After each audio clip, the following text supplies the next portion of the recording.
dictateur sud-azuréen en Christian Estrosi. Christian Estrosi méprise la démocratie et ceux qui y croient encore. Il méprise les électeurs du Front National, et plus particulièrement les électeurs niçois qui ont largement voté pour Marine Le Pen lors des dernières élections présidentielles. Arrivant en deuxième position, au premier tour, Marine Le Pen a été soutenue par 41 000 niçois, donc les chiffres parlent d'eux-mêmes. Et c'est certainement ces chiffres qui ont provoqué l'ego du monarque Estrosi.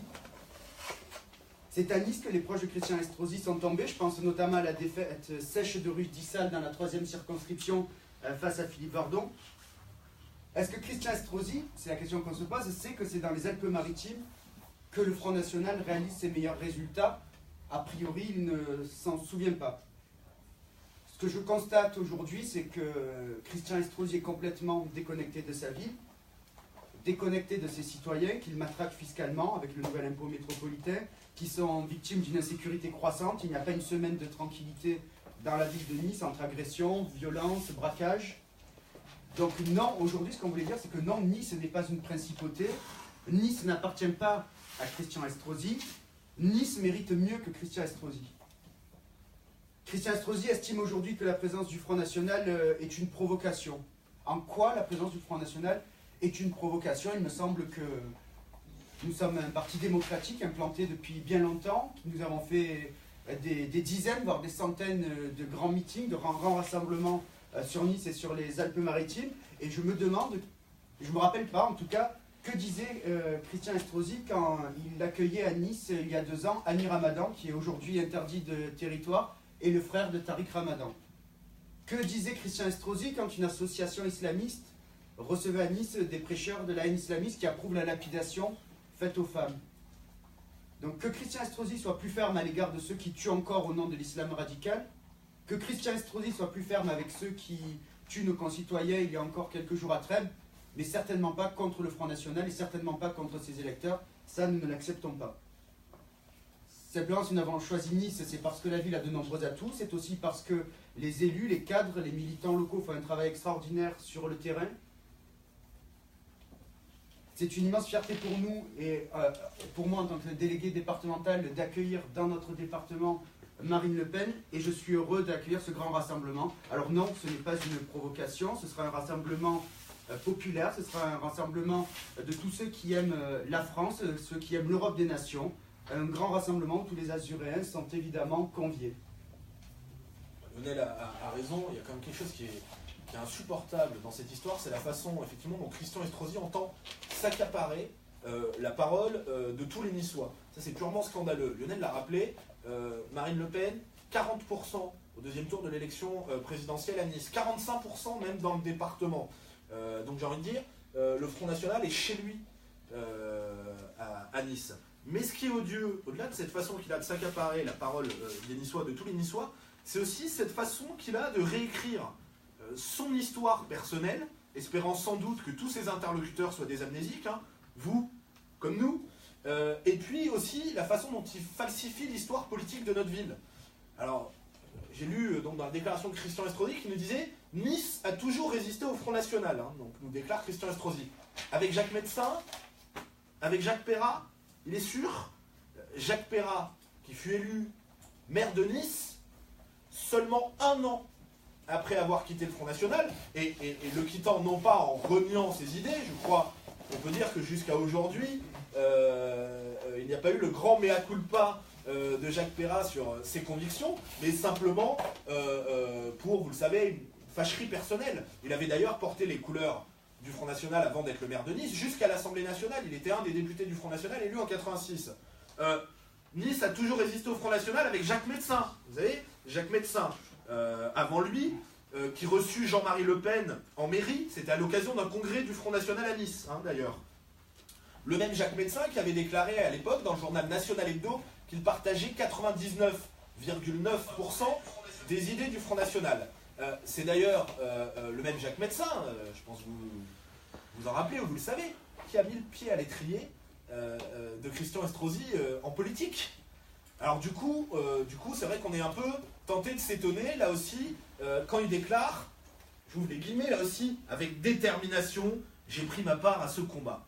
Et quand on fait raisonner en plus cela avec ses déclarations, on s'en rappelle, il avait expliqué que ça faisait 30 ans qu'il résistait, 30 ans de résistance face au Front National.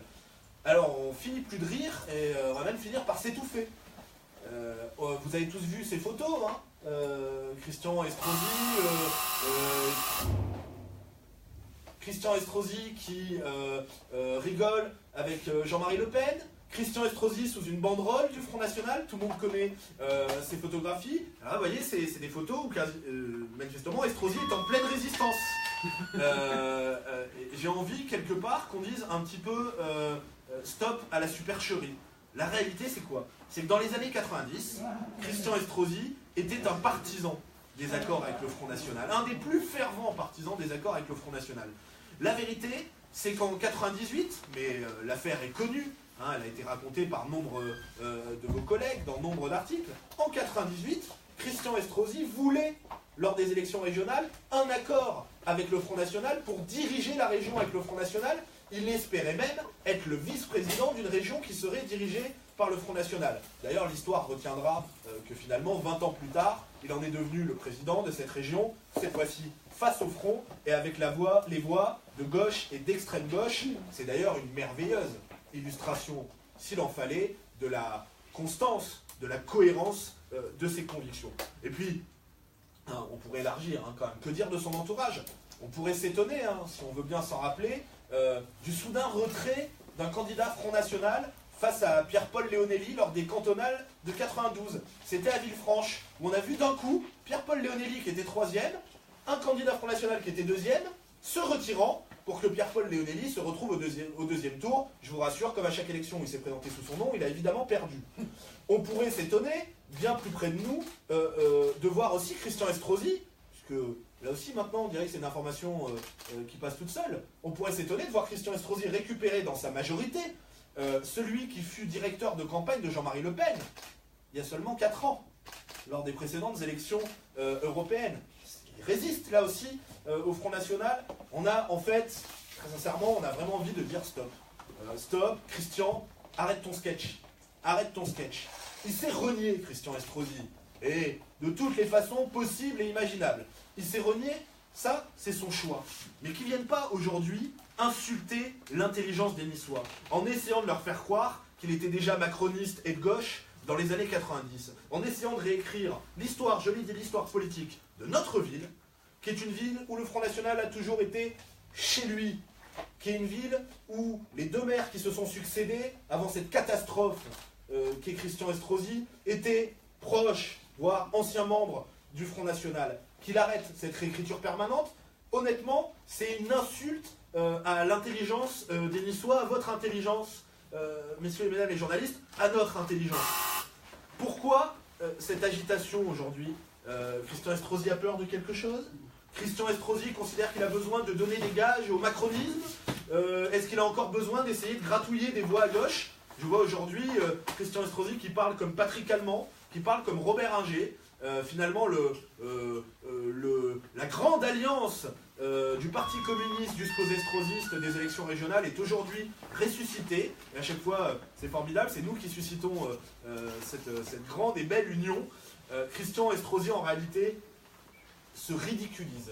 Christian Estrosi, aujourd'hui, se ridiculise avec cette fatwa contre un rassemblement politique, national, populaire. Et derrière ces grandes envolées lyriques que j'ai pu lire dans vos colonnes les uns les autres, où il fait quand même des grandes phrases, c'est du Malraux là, attention. Derrière ces grandes envolées lyriques, on voit quand même que Christian Estrosi démontre son vrai visage, qui est celui de l'intolérance. Il ne tolère aucune opposition. On l'a déjà pratiqué au Conseil régional. On le voit face à Marie-Christine Arnautu au conseil municipal ou métropolitain. Christian Estrosi, c'est ce grand démocrate qui coupe le micro de ses opposants. C'est ce grand démocrate qui utilise tous les moyens possibles et imaginables pour refuser la lecture d'une motion, d'un vœu de ses opposants. C'est ça sa pratique politique. Christian Estrosi, c'est l'intolérance. C'est le refus permanent de toute opposition. C'est une conception aussi très patrimoniale, finalement, de la politique. Nice, Lionel le disait, c'est une principauté. La métropole Nice-Côte d'Azur, c'est peut-être une présipauté, comme on dirait à Groland. Aujourd'hui, on est dans cette situation, écoutez, les chiens du système aboient, la caravane nationale passe. Le 1er mai, nous allons rassembler ici, à Nice, chez nous, nos alliés européens, nos alliés qui participent au gouvernement en Autriche, qui demain dirigeront le gouvernement en Italie. Nous allons les rassembler, ce sont eux qui font souffler le vent de l'histoire, qui est un vent de liberté des nations et d'identité des peuples dans toute l'Europe. Christian Estrosi, cette fois-ci, aura sans doute perdu une occasion de retourner sa veste, une fois de plus, mais dans le bon sens. Tant pis pour lui, je pense que les Niçois ne sont pas dupes de toute cette agitation. Le 1er mai, nous aurons une grande et belle réunion, et puis qu'il continue de rager dans son coin. Est-ce qu'il est organisé